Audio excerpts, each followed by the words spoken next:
Oh. I am so sorry. I did not realize my microphone was not muted. Just a second.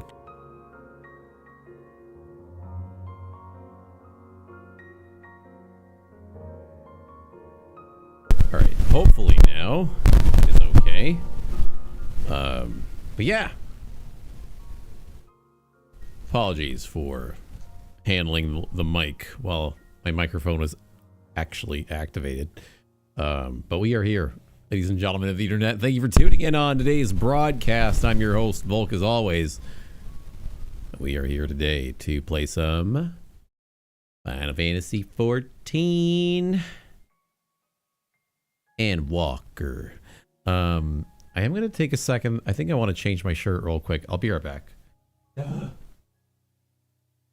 it. Why is this happening now? Why do I have to do this now, bro?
All right. Thank you for hanging in there, folks.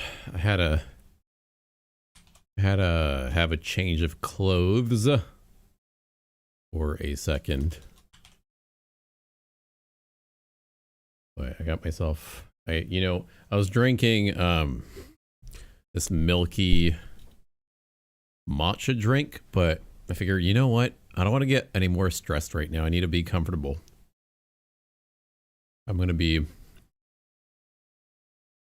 voice acting a little bit as we play Endwalker.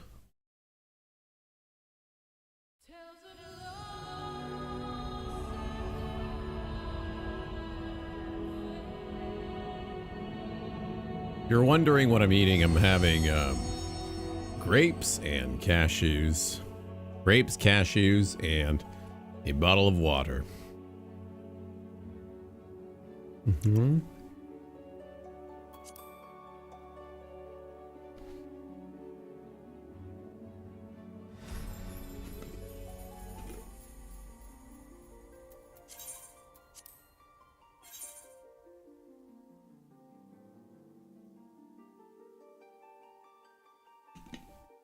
Seems like there's a lot of people online right now.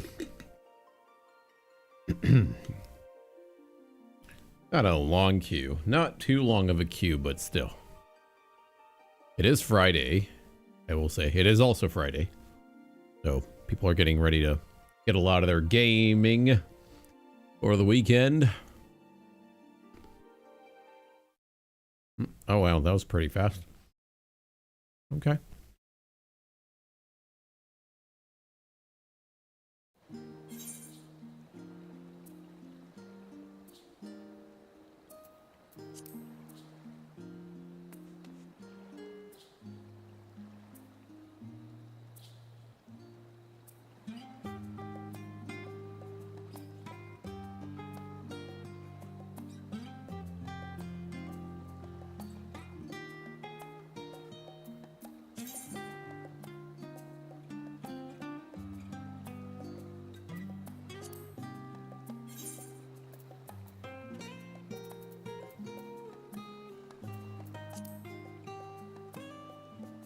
Hitting the books. As a means to gain insight into the Forum and their confounding obstinacy, Kryl has been scouring Charlane's archives for any mention of the final days. Progress has been slow, however, and she enlists you and your fellow scions to help with her research. For your first task, you are to meet Kryl at the nearby entrance to Numenon, the Grand Library of Charlane. So, speak with Kryl outside Numenon. Okay.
Hello, my dudes. What's happening? Just as I was getting used to Balmy Thavnair, we're back in Chilly Charlene. Take care not to catch your death, eh? We need you for the battles to come. Now then, your investigation here remains. When that's over, we can take stock of all of the developments and discoveries.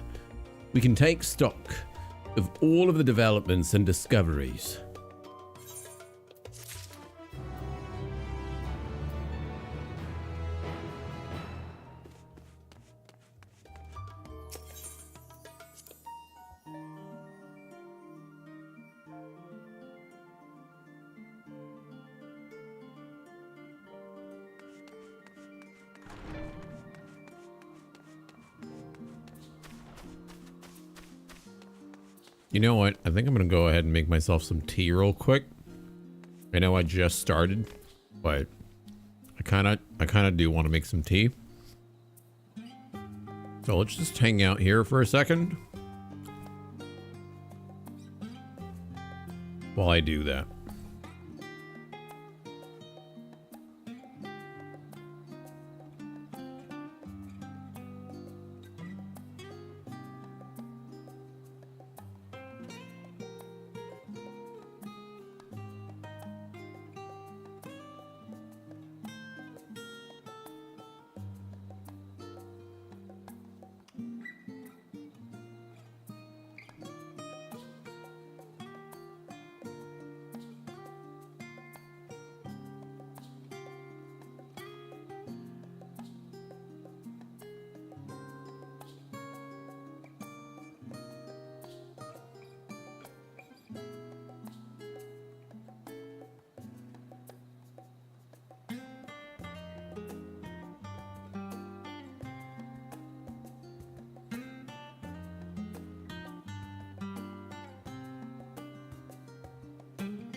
I don't know if I want to keep my door open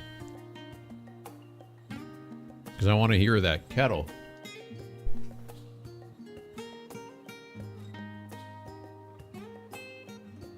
You know what I mean? You want to hear the kettle whistle.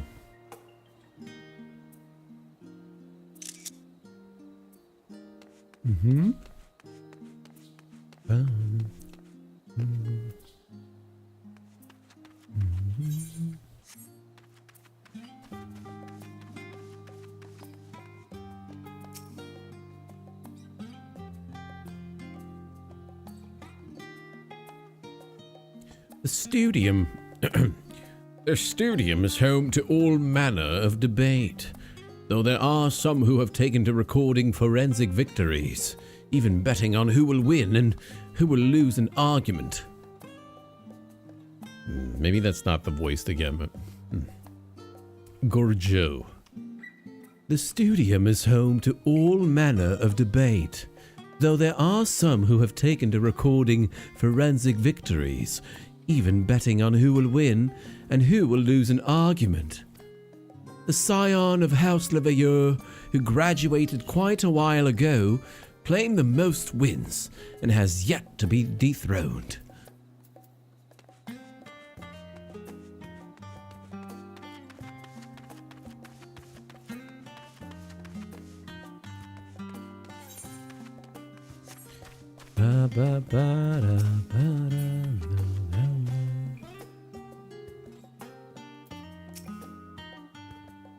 Are you familiar with the wandering minstrel? The tales he spins never fail to engage and enthrall.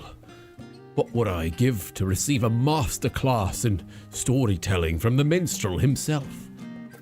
What I would give.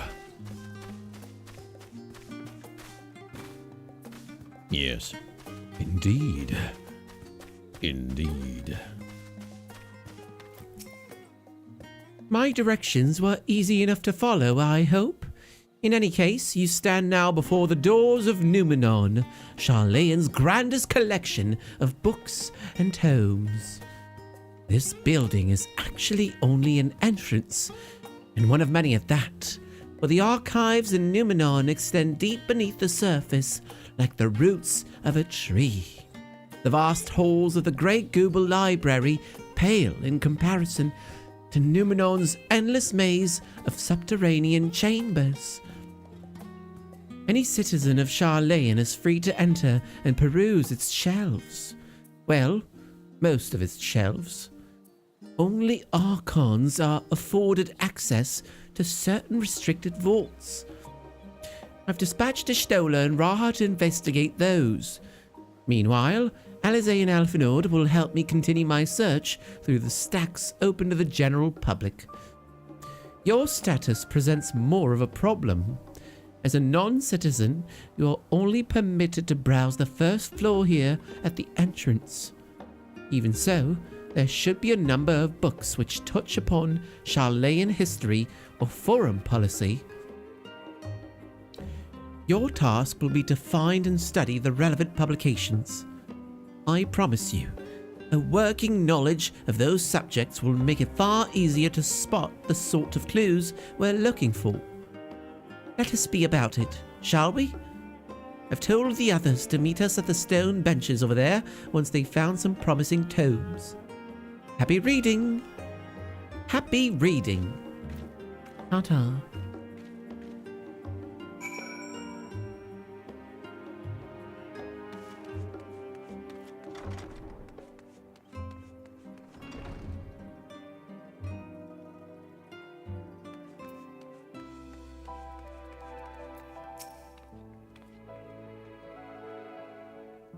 I'm assisting my colleague in his hunt for research materials. Specifically a thesis by Moonbreeder. But it's difficult to find any tome in a library of this size.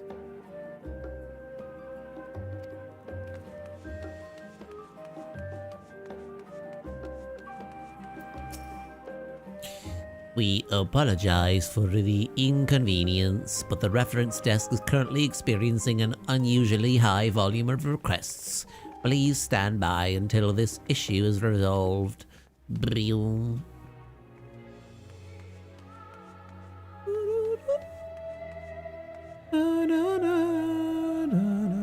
Nogeloa. I'm just here looking for some tomes I need to reference for my thesis. Luckily for me, if a tome exists, it's almost certainly somewhere in Numenon.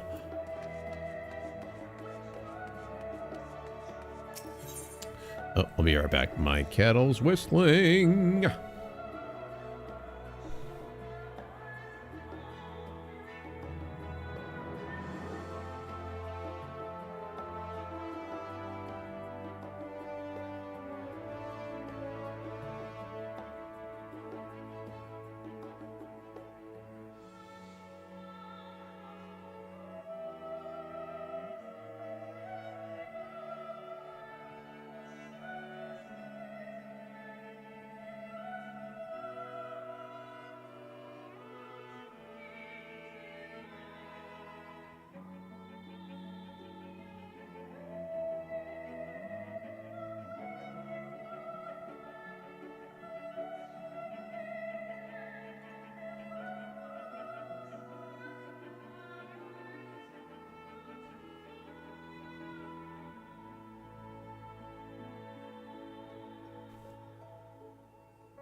The faded title on the spine reads, Stewards of Wisdom.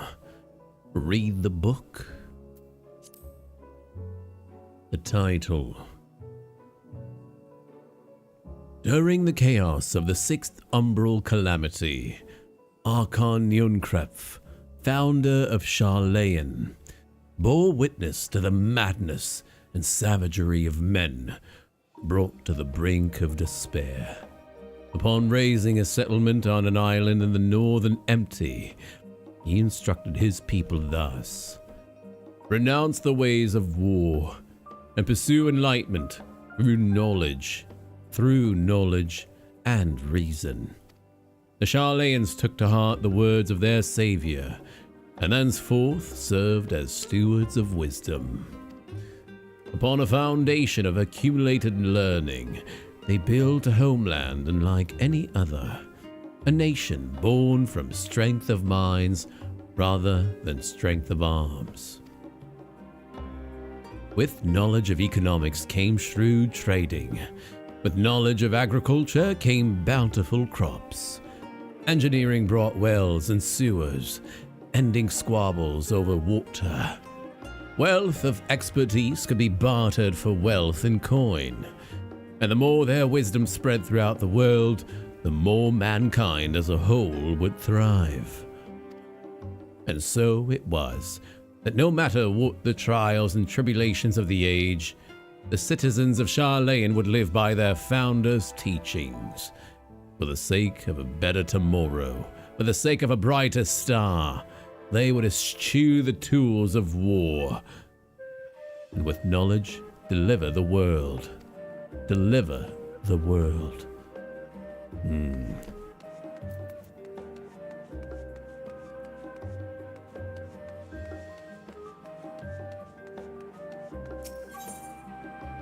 The title on the spine reads, Forever 20 Summers. Read the book. My beloved seekers of knowledge, have you ever put learning before your health and neglected to feed and rest your body as you should? I too once engaged in such foolish practices, but one night, engrossed in philosophical study, I had an epiphany. For all the world's mysteries that drive us to reckless abandon, we have so very few years of life in which to achieve our goals. Thus, do I share with you this mantra. I am forever 20 summers young. The number itself is unimportant. You could be 19 or 23 or 40. Whatever age you are when you discover this manual, let that be the age you aspire to remain.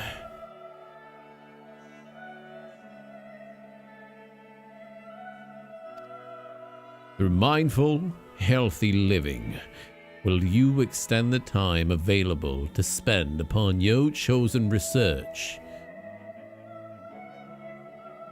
Another day, another moon, another summer to grasp the greater truths you pursue. In the pages that follow, we will explore the secrets of maintaining one's physical condition from a biological, etherological, and arcane viewpoint. This book is on the wrong subject. Search for works which contain details on the forum or mention the history of Sharlayan.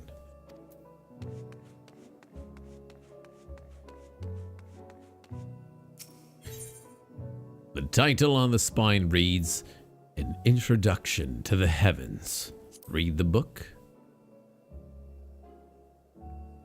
Have you ever gazed at the skies above and contemplated the mysteries contained therein? The Rhine. I speak not of shifting cloud patterns, but of the vastness beyond, of the sun and the twinkling tapestry of the night. Some think the dome above us to be a finite space. Yet, amongst the leading thinkers of our age, one scholar's depiction of a boundless sea of stars has firmly taken root. Alas, this heavenly sea remains an unreachable, unknowable destination. There are few indeed who can explain, in satisfactory detail why our own star is believed to revolve around the sun. It was the technologists of Alag who came closest to understanding the laws which govern that starry abyss.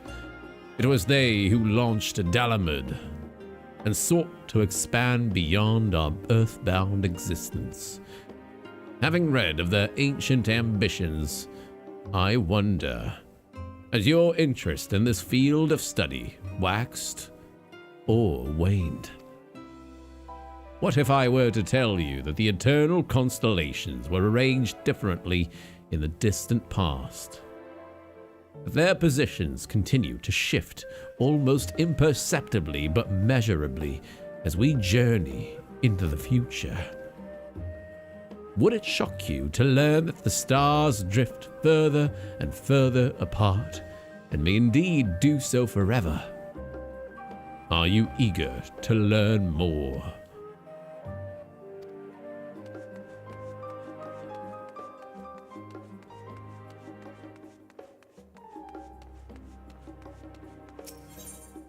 The title on the spine reads, The Voice of a Growing City.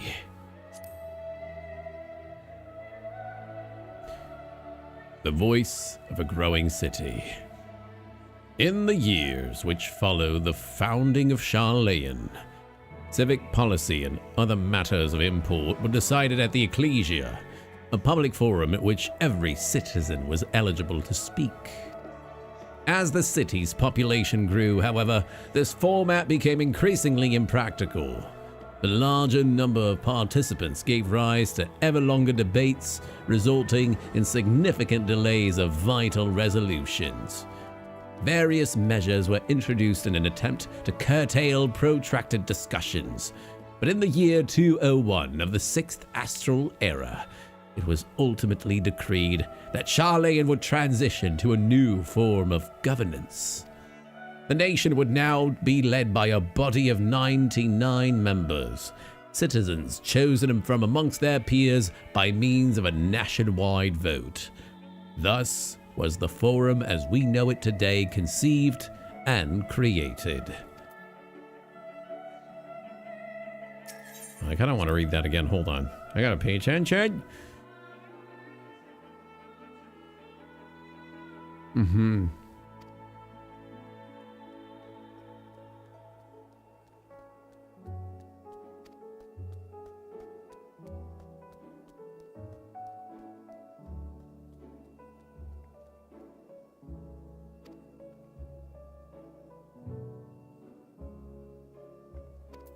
The forum, huh? Okay.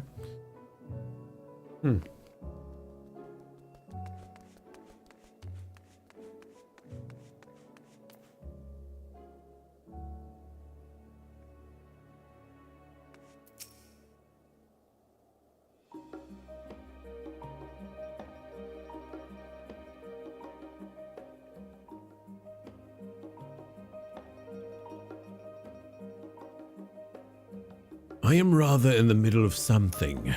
If you wouldn't mind leaving me to my research. Thank you. Okay, sorry, dude. Do what you gotta do.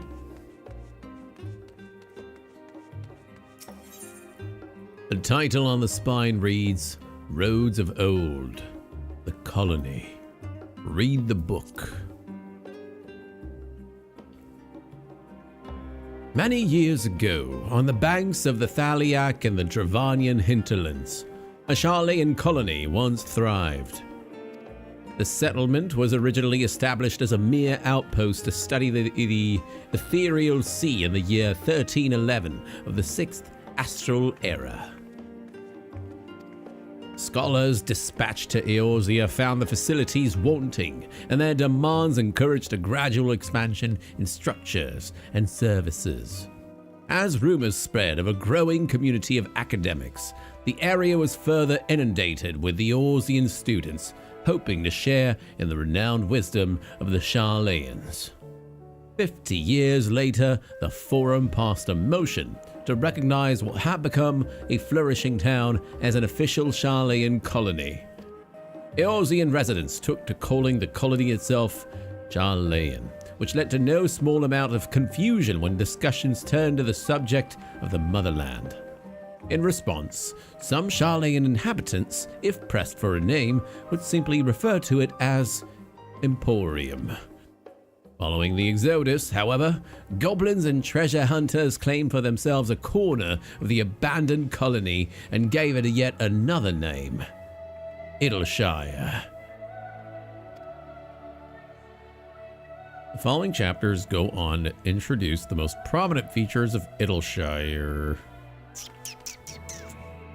I want to read that again, dang it.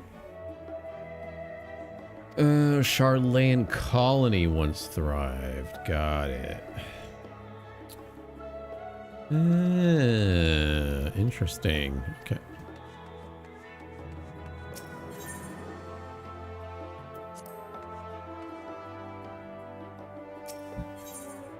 The title on the spine reads, The Story of Charlayan. Long, long ago, on an island in the northern sea, there lived a Rogadin man by the name of Nunkrepf. Nunkrepf was a student of astrology, and he divined that a flood of terrifying proportions would soon sweep over the lands of Eorzea. So it was that he built a gigantic ship, assembled a crew, and set sail for that imperiled realm. The flood arrived as foretold, and to their horror, the strangely churning waters drove the people towards the ocean. It was there, however, that Nunkrepf's crew hauled them aboard his ark, but the danger had not passed. A towering wave approached, threatening to smash the vessel to pieces. With only moments to spare, Nunkrepf wove a mighty spell of teleportation and shifted the entire ship to safety atop Abelathia's spine. Refugees from the surrounding regions huddled there alongside them, but it was not long before disputes over the dwindling supply of food led to violence and bloodshed. Saddened by the sight, Nunkrepf gathered to him his crew and his grateful passengers and abandoned the ark to those reddened peaks. They journeyed to the coast where they built a new ship, intent upon returning to the northern seas. They landed on the beach of an island and settled upon that very spot. That settlement prospered and grew, and in time, it became the city of Charlayan we live in to this day. You've gained a fundamental understanding of Charlayan history, the foundation of the fort. Head outside of the rendezvous point and await your companions. Oh my goodness. A Rogadin man by the name of Nunkrepf.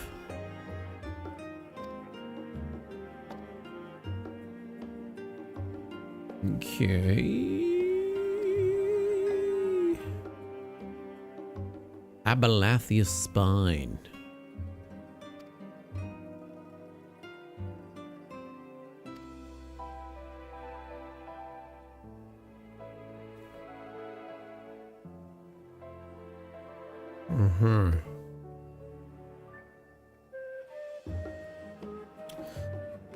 Got it. Oh, were you looking for a specific volume?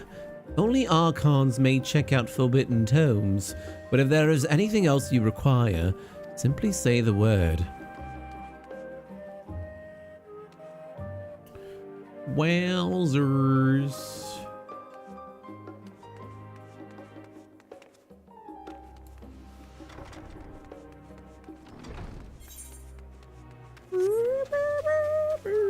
Oh, it's snowing in Charlayan. What?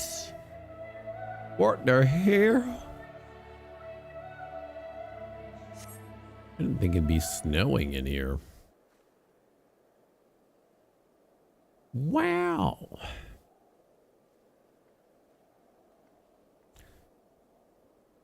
Sorry, were you waiting long?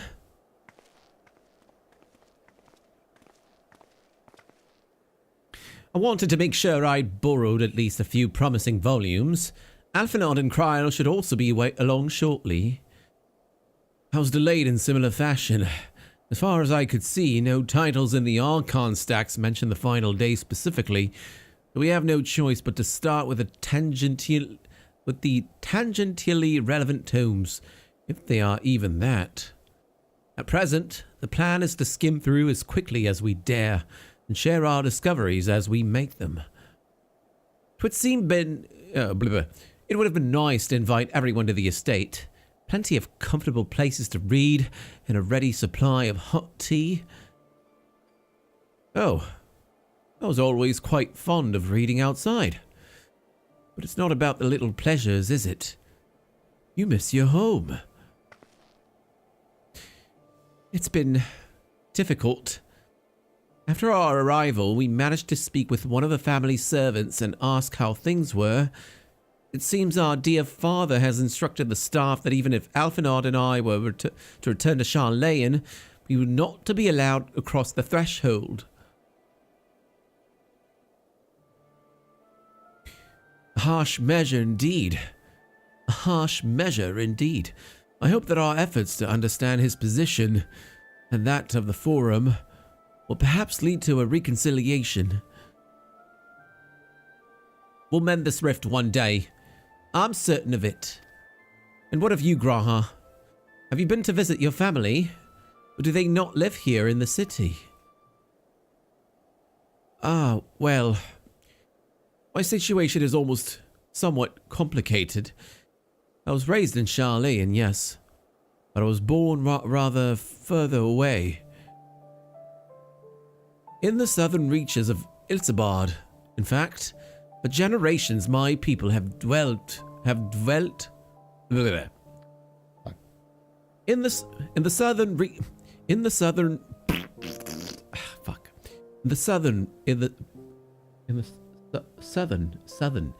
southern reaches of Ilsabard, in fact. For generations, my people have dwelt in Corvos, the coastal region opposite the island of Thavnair.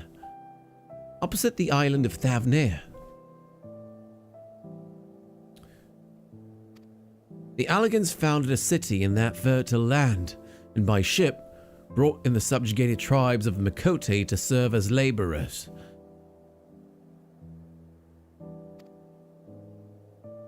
Of course, the massive earthquakes of the Fourth Umbral Calamity brought an end to the Empire's reign.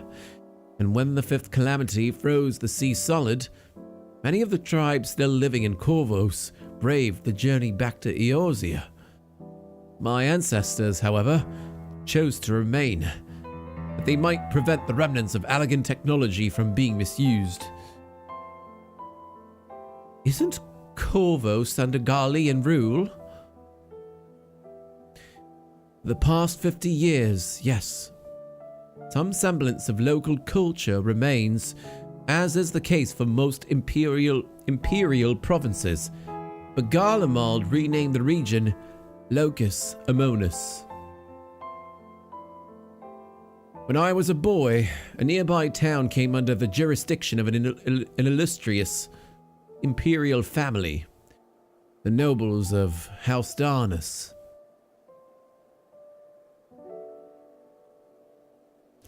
House Darnus demonstrated a singular interest in Allagan civilization, and so my tribe was forced to consider a plan of action. For some time already, voices had been raised in favor of abandoning our ancient customs. After all, the Allaganai no longer passed to our eldest children as reliably as it once had. Fear of discovery eventually tipped the scales, and the decision was made to bury our ties to the knowledge and traditions of Allag. As the last child born with the Allaganai, I was given over to the custody of friends and the students of Baldesion, who had been registered as a Charlayan citizen. I never even considered. Forgive me. It was an unkind question. Even Thancred was taken in by Archon Louis Soir, Was he not? Stories of adopted wives and rescued orphans are more common among Charlayans than you might think. Yet, regardless of our origins, we are all provided with an equal opportunity to learn. And with sufficient perspicacity, we outsiders can even earn the vaunted title of Archon. 'Tis exactly why I have such love for this country, and why I wish it to remain a nation of which its citizens can be proud. Hear, hear. Another good reason to get to the bottom of the forum's stubbornness, aside from the trifling matter of our impending doom. Excuse me while we try to make some headway into these books, Valkyria. More company should be arriving any moment now.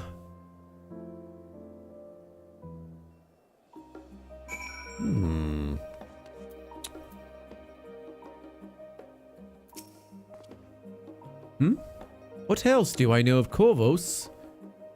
Precious little, I am afraid. I've not returned since Master Galu first brought me here. I can tell you that Corvosi rebels still seek to slip the yoke of their imperial masters, though the fighting is far less fierce than it once was. Oh, and they have carpets. Flying carpets. The legends are quite extraordinary. There are others better suited to poring over old history books, so I thought I'd try my luck with more recent events. I can find anything to better inform the forum's baffling behavior. Baffling, not baffling.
We've returned with our selections.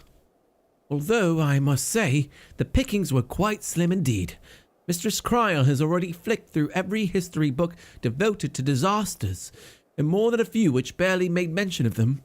As such, we will be looking into research papers on the umbral calamities, as well as articles written by prominent forum members. Perhaps their knowledge of the final days comes from an unexpected source. Speaking of which, might I ask you a few questions related to the final days? I'm the only one here who didn't witness the events of Amarot firsthand, and fear I may be overlooking critical details. Boop, boop. My thanks. Now, where to begin?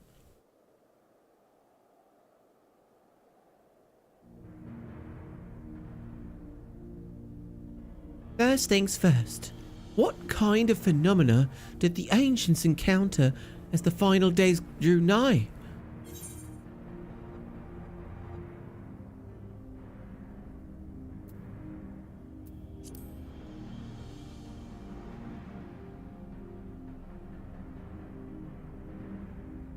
Yes, the unfolding catastrophe wrought havoc on all manner of life. The chaos extended to the ancients themselves, causing their powers of creation to spiral out of control. Fear and despair manifested in terrible, tangible fashion. Meteors raining from the sky, fire erupting from the ground, indescribable abominations prowling the streets.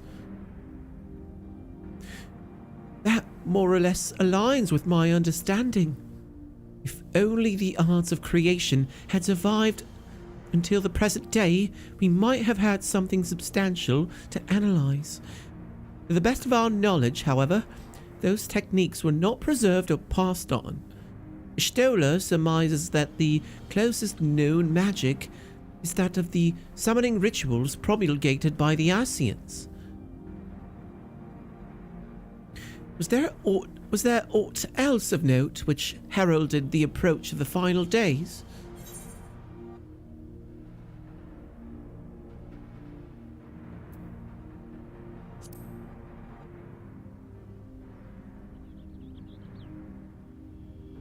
Ah, yes. The Amoratines spoke of it, didn't they? We never did hear this sound ourselves, of course, thrust as we were into the midst of this madness. But it seems that each and every one of the catastrophes was preceded by this ominous noise. Eventually, it resounded all across the star.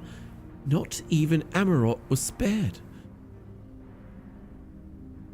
So the ground was crying out, you say?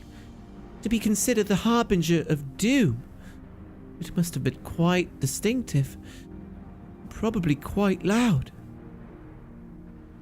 I'll have to speak with one of Numenon's mammoths and ask after any books which make mention of such a sound. Last but not least, would you describe how the ancients sought to quell this unprecedented calamity? What definitive action did they take?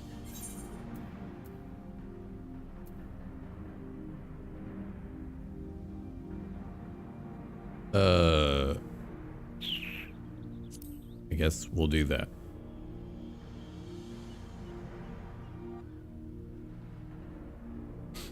Yes, with Elidibus serving as his heart. So many gave themselves in sacrifice to bring him into being. We do not know exactly how Zodiac brought salvation to the star, only that by his godlike will were the laws of nature set aright. Then, once the balance was redressed, the ancients offered up a further sacrifice to heal the ravages of the final days. Lives sprouted anew, and it was these fledgling souls they intended to render onto Zodiac, a trade that would have allowed them to resurrect the shades of loved ones absorbed by the primal. Or might have, had Venet and her fellows not manifested their opposition in the form of Heidelin.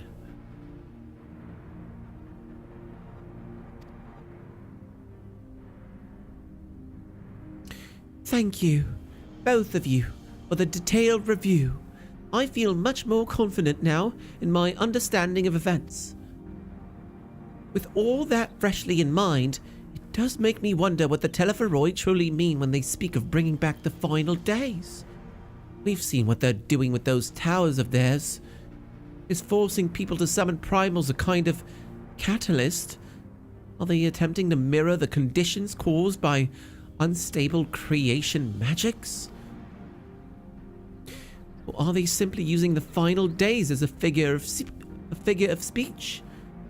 A convenient metaphor for the scale of destruction they plan to unleash. But this is all just pointless conjecture at this stage. Let us return our attention to the forum, shall we? We should keep an eye out for Ashtola, but 'tis time we began studying these research papers.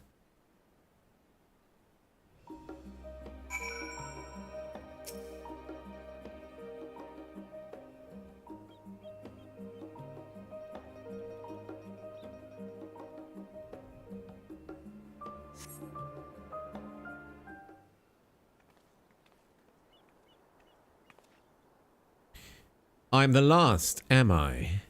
Well, my extended search of the Archon stacks produced 1 or 2 possibly useful books. But I wouldn't get your hopes up. If you recall, Urianger learned of the source's reflections from the Garoon oracles. For its potential to cause panic and confusion, that tome was deemed apocrypha and sealed away in the Great Google Library. 'tis even less likely that knowledge of the unsundered world, not to mention the horrors of the final days, would be left sitting on a shelf for any curious scholar to find.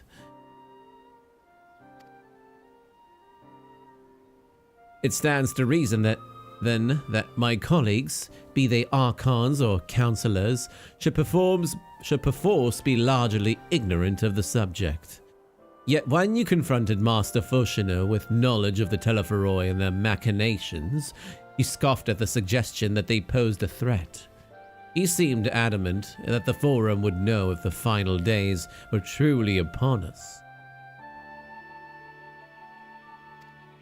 Which only supports the conclusion that whatever privileged wisdom is guiding the Forum's behavior, it is being kept secret from the rest of the nation.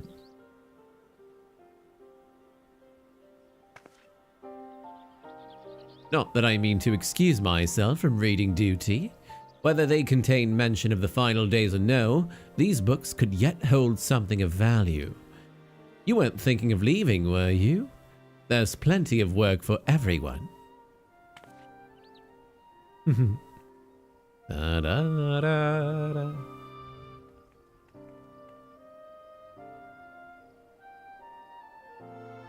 Books! We gotta read books. Oh, man.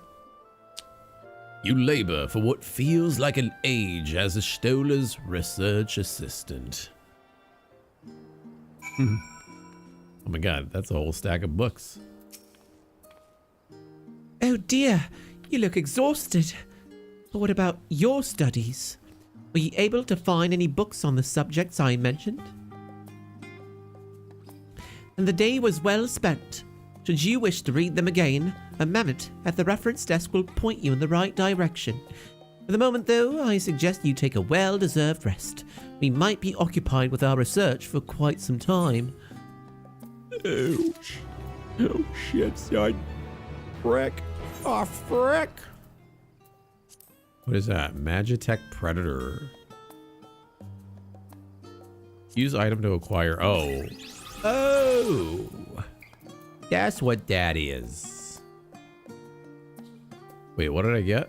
Horse chestnut foot gear coffer? Wonder if it went to my armory chest. Nope. Doesn't seem to be like that. Where did it go? Oh, miscellaneous? No? No.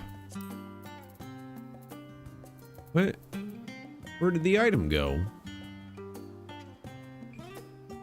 A wooden chest containing precisely 2 pieces of attire, 1 for each foot.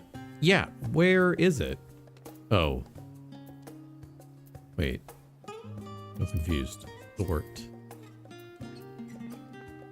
Is that the one? No. Oh, there it is. Woo-hoo! What am I wearing? 515. Oh, item level 530. Ew. Why did I? Okay. I don't have to worry about the gear. The seat at the last stand. Alize appears in desperate need of a study break. Ready for a tea break, Valkyria? I know I am. Honestly, my neck and shoulders are going to calcify if I don't stretch my legs and walk around for a bit. You know the last stand down in the harbor, don't you? Come and meet me near the outside gates and I'll treat you to their coffee. It's quite good. Coffee! Oh my god, Alize. Alize is gonna be my best friend. Shit, son. I'm gonna have coffee. Man, coffee at like 7:45 in the evening. This feels like Tim Hortons now. Yep, we're one of those late night people having coffee at an absurdly late hour. What the frick? It's a male Vieira. First time seeing those. Thought it was a girl for a second, I'm not gonna lie. Like, dang, I was confused. I was a little confused. Confuzzled. Not gonna lie. Man, this city is so beautiful at night. I love the lamps. Oh man, I want to live here. No, I want to live here now. Wow. Now it's empty. It's kind of funny walking through this city knowing that, you know, 90% of the player base is in Dawn Trail land. I keep forgetting that Dawn Trail is the current expansion. This place would have been full of people, right? Back in Endwalker, I wonder. Oh, I kind of want to walk down that part of the city. God dang it. I want to go down here. Oh, there's a player. Whole 90 player. And I'm level 80. Yoo-hoo. Cheer.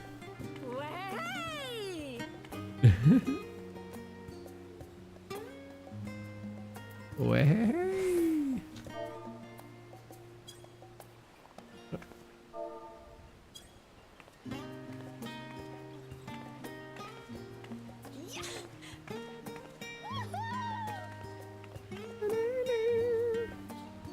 Did she say anything? I'm not seeing the other chat. Is my chat hidden? Oh god.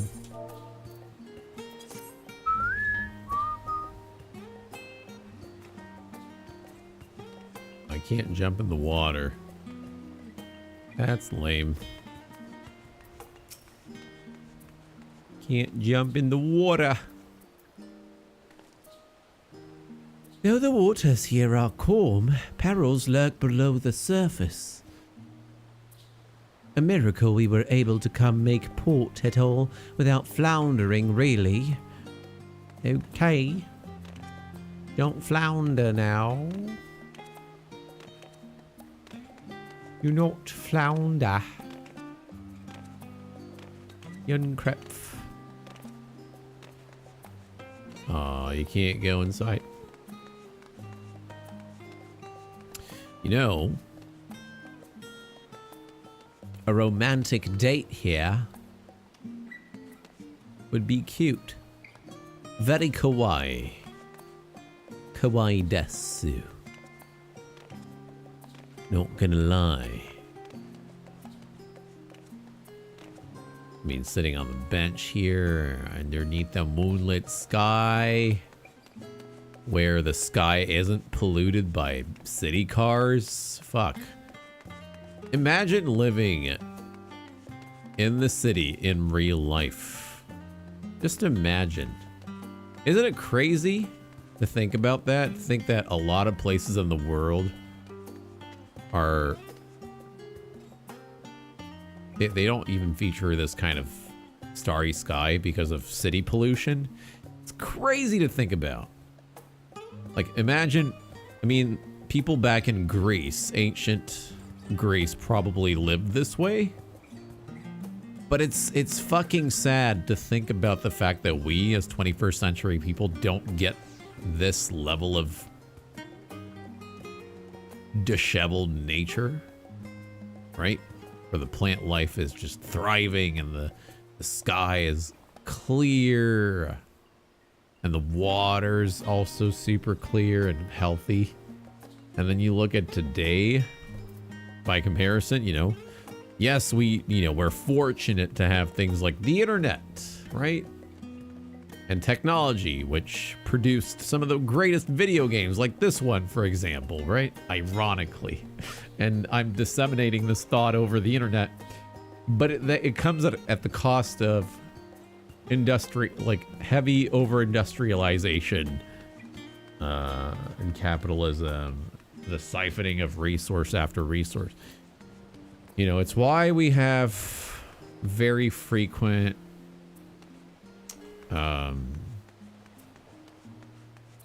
global Earth-related natural catastrophes. I think the frequency has been accelerated, right? I mean, you look at forest fires. They're happening very much regularly within a given year. And then there's also the melting of the ice in the poles of the earth and all that, and the sea levels being on the rise and all that as a result. And then, you know, sea creatures being forced to migrate, etc. Just the amount of negative influence human technology and industrialization has onto the earth is very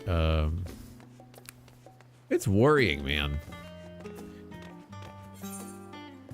Very worrying. Anyway, I'm kind of rambling a bit, I know. Like, I really do like the ceiling.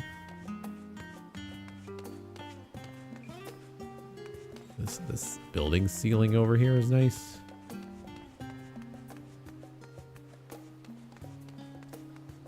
Yeah. Anywho, just something to think about, really, you know?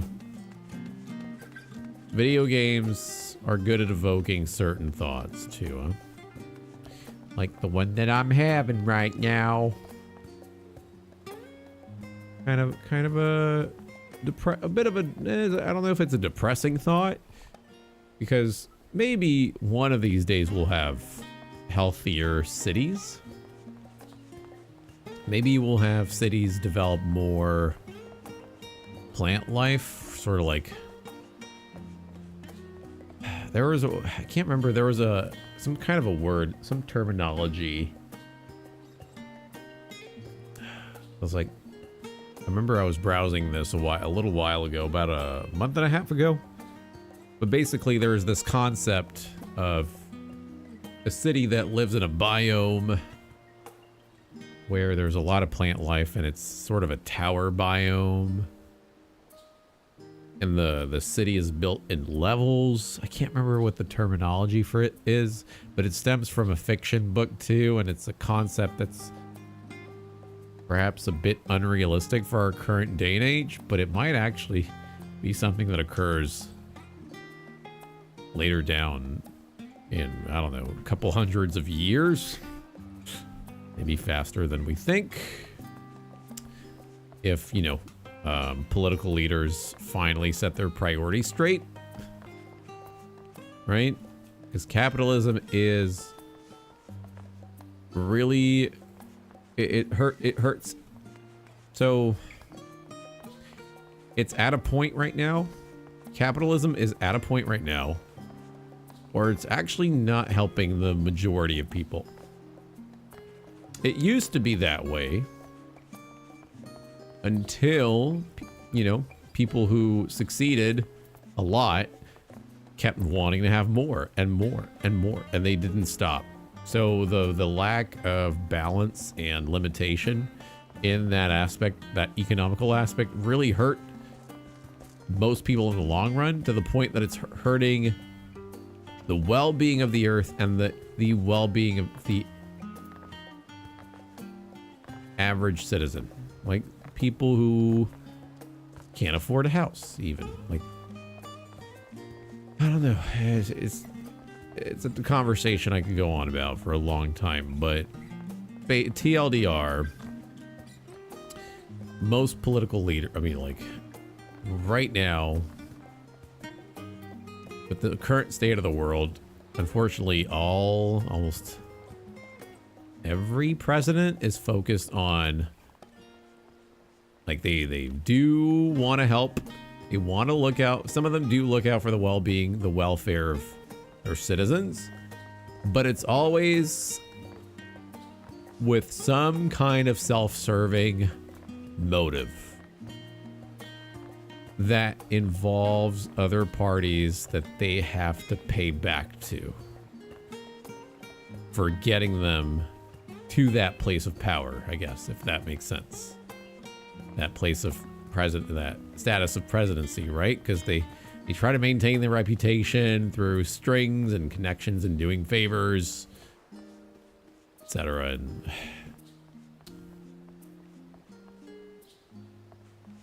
yeah. Anywho, let's get back to questing. As busy as ever, I see. How very Charlatan that no other gourmet cafe has sprung up to compete for customers. Actually, this crowd gives me an idea. Before we place an order, why don't we ask a few questions and gauge the mood of the city? I'm interested to hear what the average citizen has to say about the Teleferoi. We might even learn something new. Worth a try, don't you think? Talking about the average citizen. What are the odds? Alizé is now accompanying you. Keep her at your side in order to proceed with quest objectives. You can leave Alizé behind by entering a different area, or by speaking with her and selecting the option to part ways. If you wish to have Alizé accompany you again, return and speak with her at the original location.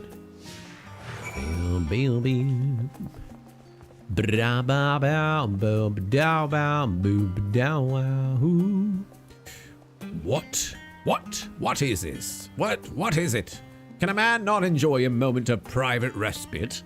If you're looking to share a table, then I respectfully request that you look elsewhere.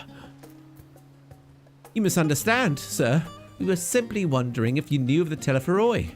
These enemies of peace have promised an end to all we hold dear and... Wait. You're that House Leveilleur girl, aren't you? And this woman with you is obviously a foreigner. Huh. I'd heard you were disowned for helping outsiders indulge their barbaric whims.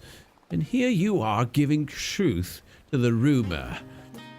I'll thank you to leave me be. I've naught to say to the likes of you.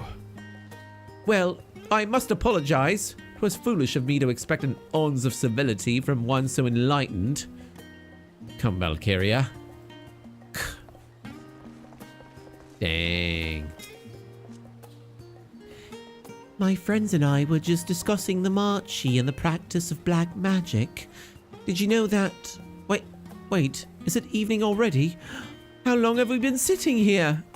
Oh, fuck! Probably for hours. Man, is it? Oh, man, you know what? I just realized all of these people are having tea and coffee by the seaside. I want to live like this too. This is so cool. Oh.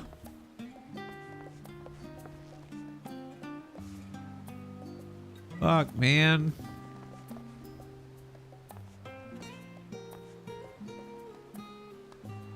People are killing me. Smitutia. Oh, he's a Mikote. The oven-baked lobster. It was one of the last stand's most famous dishes. The flavor is said to be phenomenal, but unfortunately so is the price. Oh, well, I want some lobster. Oven-baked lobster? Actually, can you bake a lobster in the oven? Is that a thing? Wait, are they having KBBQ? Is this a portable thing? And they're having coffee. That's a large mug of caffeine. It's a Starbucks seashell. Wowzers. Gisla. The Gazette featured a piece about a so-called champion of Eorzea. They say this barbaric hero has prevailed in a multitude of battles, like some avatar of perfected violence. And it's almost uncanny how closely you match the given description. What an odd coincidence. Fuck. Wowzers. I am not that person. Don't worry about it. Mayaya. You must try the Zurich. It's amazing. Best shared with a loved one if you ask me. Oh. They cute. They're so cute. Swaying their feet like that. Kawaii. Dickon. Welcome to the last stand as the final and some say only bastion of fine dining in Charlayan. We guarantee a quality culinary experience found nowhere else in the city. Boy, what are you? Are you managed by Gordon Ramsay? Oh, those are spices. Got ooh, coffee beans. Wow.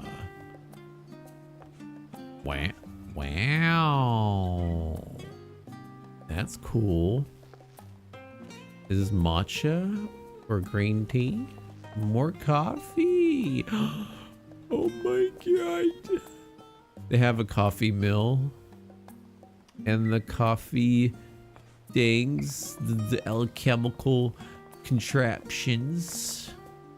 Oh, how ravishing.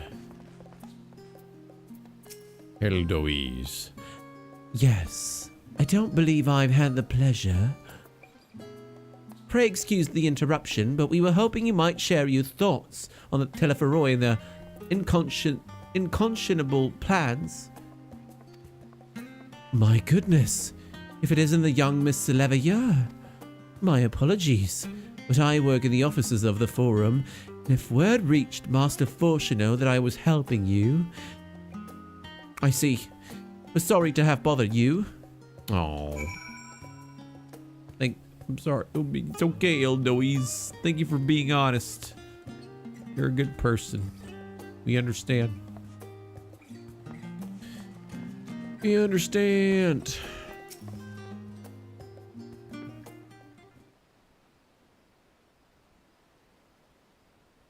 Welcome, madam. What can I offer you today?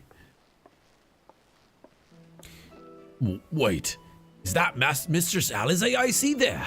My word, how long has it been? Far too long. Meet Dickon, the owner of the Last Stand. I used to frequent his cafe on occasion in between lessons at the studium. That seems like an age ago now.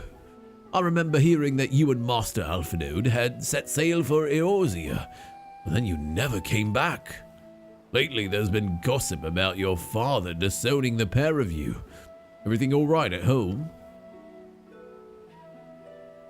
It's complicated, and I hadn't expected complete strangers to be so familiar with our situation quite so quickly. Everyone has an opinion, it seems. Well, it is House Leveilleur. No matter how discreet Master Fortuneau may have been, news of your family's doings never stay secret for long. Things being what they are, what brings you back to the city now of all times? We have questions, and only Charlayan has the answers. Tell me, Master Dickon, have you heard anything about an apocalypse called the Final Days? What, like the end of the world? Nothing like that, I'm afraid. And that's what you're here to find? Information on this apocalypse? Yes, whatever we can learn. Unfortunately, your patrons appear to be unwilling to speak with me. I wish there was more I could do to help.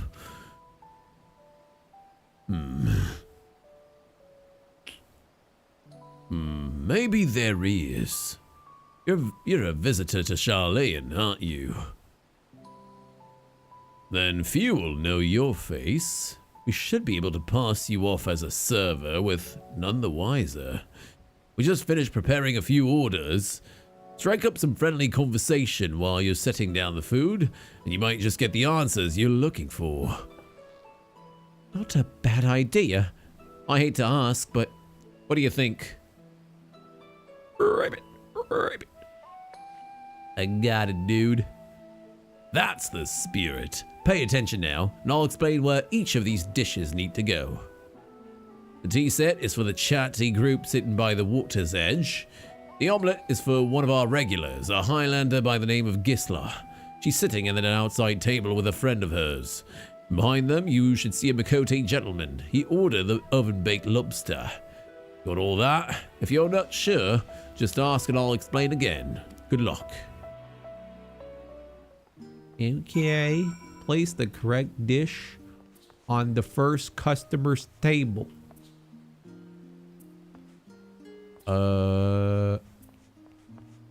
Oven baked lobster. Wait. Where am I waiting for the... Okay. Guess I gotta grab the food, maybe.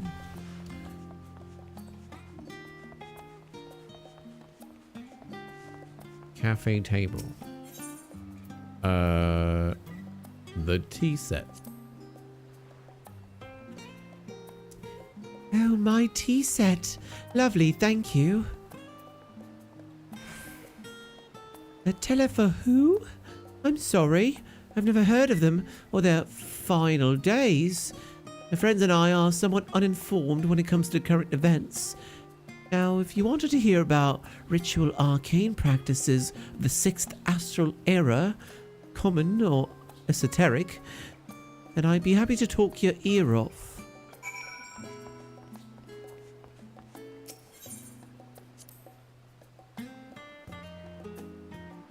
Ah, finally!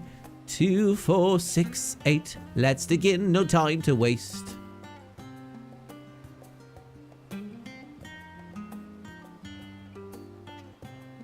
What? The teller for who? Teller for Roy? Ah, yes. I remember seeing the name in the latest Gazette. That and some grand claim about the end of days. Same old senseless warmongering. When will these fools grow tired of spilling each other's blood? Let's stay out of it, I say. The Forum made the right choice, and I fully support our decision to remain neutral.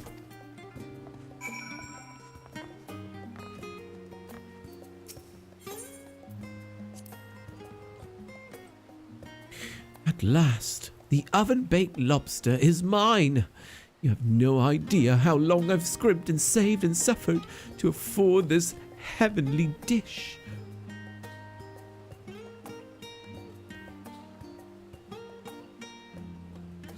The final days.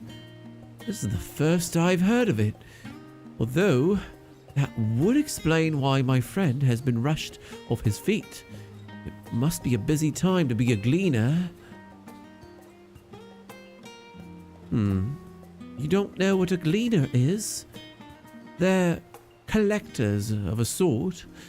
Travel the world procuring things that we haven't got here in Charlayan.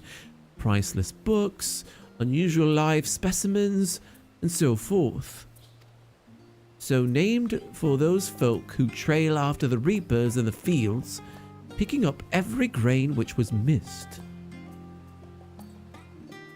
Aye, by all accounts, gleaning is a most meticulous and demanding profession.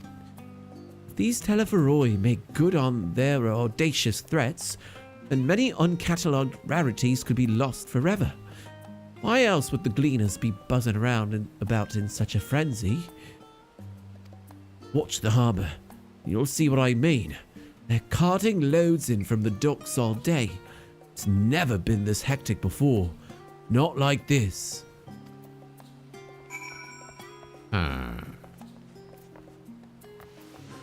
Okay, we got a little bit of intel. That's nice. Any trouble with the customers? Were you able to get anyone talking? Interesting. They seem unaware of the final days, aside from whatever vague news the gazettes are printing. Even Dickon had nothing to offer, and he's the best source of gossip in the city. If the Forum does have secret knowledge, then they've done an impressive job of ensuring no one whispers it in the wrong ear. In any case, thank you for playing the part so well. Here, that cup of coffee I promised. Coffee! Woo! But let's enjoy our drink somewhere else, shall we? Maybe behind the peristyle, away from the gossips and their wagging tongues. Wagging tongues? The first time I hear it. Someone refer to blabbermouths as someone having a wagging tongue. Oh my god. Let's go to the peristyle.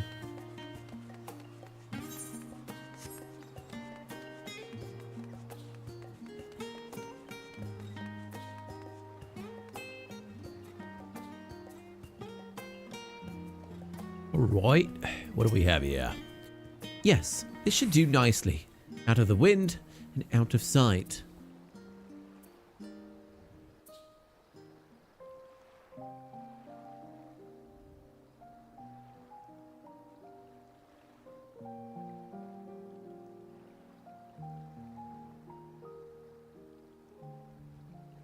When our father disowned us, I couldn't believe what I was hearing.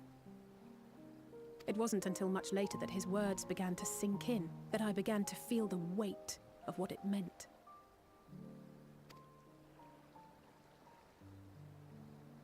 Do you remember when the decision was made to come to Charlian?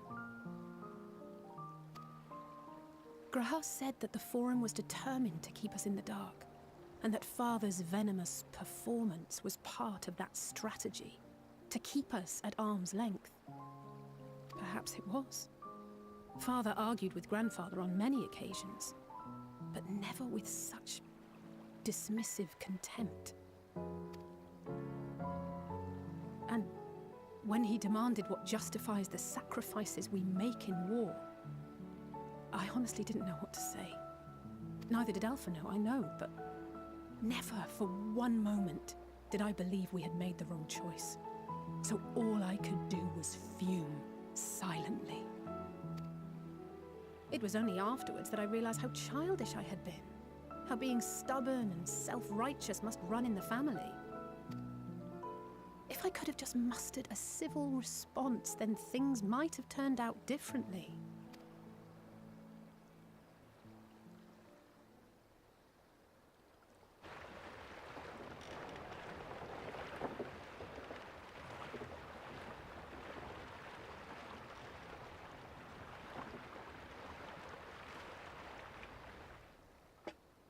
They must be ferrying goods to Labyrinthos.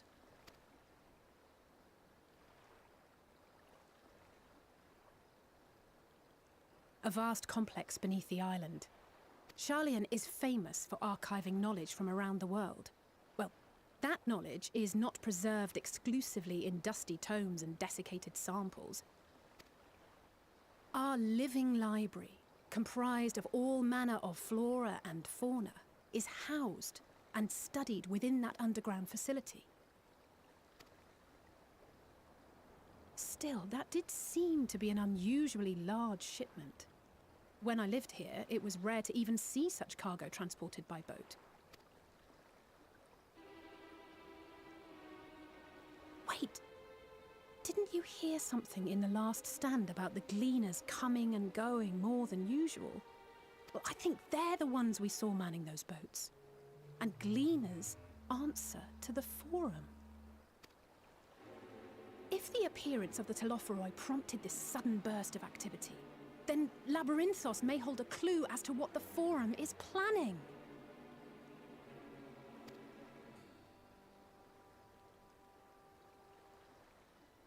Dum dum dum. Wonder if we're gonna be swimming over there.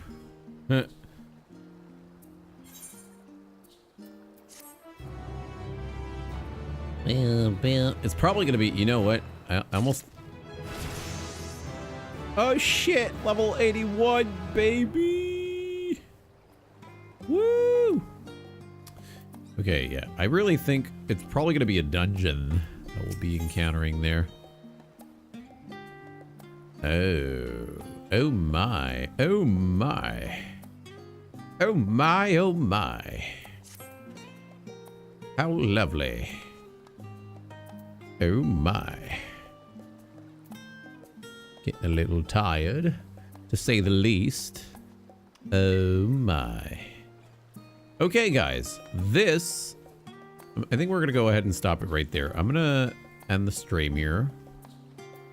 And we'll continue tomorrow.